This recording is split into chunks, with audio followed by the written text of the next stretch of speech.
Throughout his presidency, Trump's mental fitness has been questioned by political opponents and pundits alike. This is also coming into play with Joe Biden and his candidacy. But one physician is examining the need for a system to evaluate elected officials' cognitive abilities. This seems especially relevant with several of the 2020 Democratic frontrunners now in their 70s. So according to Dr. James Hamblin, being 35 or born in the U.S. are historic relics that do not necessarily reflect a person's actual abilities. He says, quote, if fitness is to remain a tenet of the electoral process, a validated, transparent assessment could leave little room for ambiguity. So Dr. Hamblin, he joins us now via Skype to discuss this. He's a preventative medicine physician and a staff writer for The Atlantic. Dr. Hamblin, it's great to see you. Thank you for having me. Absolutely. So tell us a little bit about the test that you're proposing here, what it entails, and how the public could be, how the public could be assured that somebody is fit for office if they were to take this test. Sure. So I started thinking about the presidential physical exam, which has been done historically by an individual's own doctor, and there's not really a standardized process. And then you get these outcomes like maybe someone has diabetes or heart disease, and we don't really know what to make of it or if it's even relevant at all. So that got me asking the question, what are we really looking for on these tests, and when would something be concerning? And when I asked doctors and people who study cognitive decline, they're really looking for functional tests. So can you do the job? Do you have deficits in memory, attention, ability to synthesize ideas, ability to concentrate? And so it really falls more in the domain of neurocognitive testing, of psychology testing, and just making sure that you have the ability to do the job. And there are many different tests that can do that. It can be done in a few hours in a standardized way where every candidate would do the same thing, take the same test. The American people could see what those tests look like. And if there were extreme outliers, it would be apparent. Yeah. It's interesting.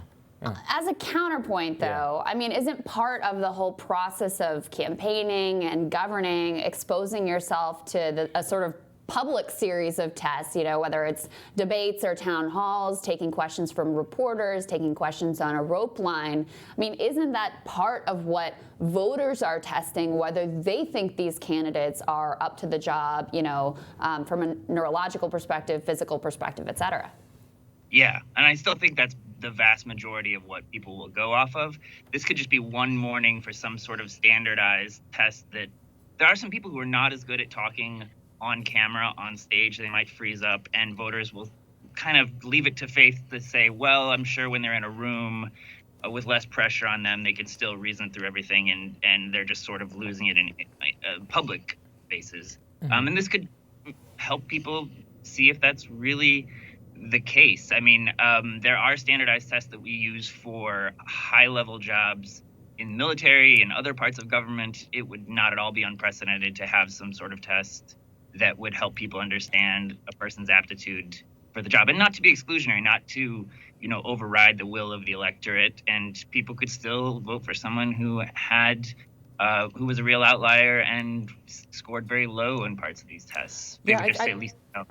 Right. I think the real question is about the standardization, about whether that skews for, like, you know, towards different types of personalities or not. I'm kind of with Crystal here. I mean, isn't it so much so that, like, I mean, you know, somebody doesn't speak particularly well, but people still are willing to give them the benefit of the doubt? I mean, that's kind of what democracy really all is about. And ultimately, the campaign is a very exposing process. We saw on the last one, you know, like Hillary Clinton's collapse whenever I think it was during the 9/11 memorial. There were a lot of questions raised about her health. The president, of course, and I remember his physical. I was actually there in the room when his doctor was fielding an hour and a half worth of questions. Is that not, you know, a decent level enough of transparency? What do you think?